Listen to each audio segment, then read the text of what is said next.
சுபாவி வெண்ணிலாவுக்கு மாப்பிள்ளை பாக்குறதுனால இங்க வெண்ணிலா அன்பு கிட்ட நம்ம லவ்வ சொல்லணும். கண்டிப்பா நம்ம அன்பு ஏத்துக்குவாரு. ஏன்னா அன்பு மனசுல இன்னும் நம்ம இருக்கிறோம். அவங்க அம்மாவுக்காக தான் கண்மணியோட சேர்ந்து போலியான ஒரு வாழ்க்கையை அன்பு வாழ்ந்துகிட்டு இருக்காங்க.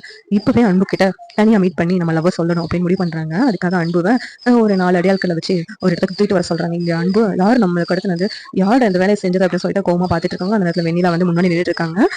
என்ன நீயா கடத்திட்டு வர சொன்ன அப்படின்னு கேட்கும்போது, ஆமா நான் தான் கடத்திட்டு வர சொன்னேன் அப்படின்னு சொல்லிட்டு வெண்ணிலா சொல்றாங்க. எதுக்காக எப்படி பண்ற அப்படின்னு கேட்கறாங்க. உடனே வெண்ணிலா இருந்துகிட்டு அன்பு ஐ லவ் யூ அப்படின்னு சொல்லிட்டு சொல்றாங்க. உடனே இங்க அன்பு இருந்து ஷாக் ஆகுறாங்க. என்ன சொல்ற அப்படின்னு சொல்லி கேட்கும்போது, எனக்கு ஆரம்பத்துல உங்களை பிடிக்கவே இல்லை, ஆனா இப்ப நீங்க உங்களை எனக்கு பிடிச்சிருக்கு, அதனாலதான் உங்க கூட சேர்ந்து வாழலாம்னு நினைக்கிறேன் அப்படின்னு வெண்ணிலா சொல்லிக்கிட்டு இருக்காங்க. உனக்கு என்ன பைத்தியமா? எனக்கு தான் ஏற்கனவே கல்யாணம் ஆயிடுச்சு, கண்மணியோட கண்மணி மட்டும்தான் இந்த ஜென்மத்துல என்னுடைய பொண்டாட்டி. அப்படி இருக்கும்போது நீ எனக்கு ஐ லவ் யூ சொல்லிக்கிட்டு இருக்க அப்படின்னு சொல்லிட்டு அன்பு சொல்றாங்க. இல்ல, கண்மணியை நீங்க ஏத்துக்கவே இல்லை. கண்மணியோட ஒரு போலி வாழ்க்கை தானே வாழ்ந்துகிட்டு இருக்கீங்க உங்க அம்மாவுக்காக. எனக்கு தெரியும், இன்னும் உங்க மனசுல நான் மட்டும்தான் இருக்கிறேன் அப்படின்னு சொல்லிட்டு வெண்ணிலா சொல்லிக்கிட்டு இருக்காங்க. என் மனசுல நீ இல்லவே இல்லை. நான் எப்ப உங்ககிட்ட வந்து லவ் சொன்னேனோ அப்ப வந்து நீ ஒரு டயபெட்டிக் பேஷண்ட், உன்னை எப்படி நான் லவ் பண்ணலாம் அப்படின்னு சொன்னி அப்பவே என் மனசை விட்டு நீ போயிட்ட. அப்படி இருக்கும்போது நான் உன்னை லவ் பண்றேன்னு சொல்லிக்கிட்டு இருக்கேன்.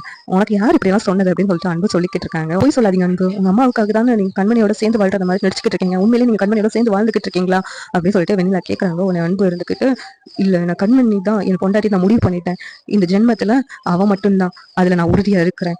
என் லைஃப்ல வேற யாருக்கும் இடமே கிடையாது, அதை நீ புரிஞ்சுக்கோ, நீ என் மனசுல இல்லவே இல்லை அப்படின்னு சொல்லிட்டு அன்பு சொல்லிட்டு அந்த இடத்த விட்டு கிளம்பி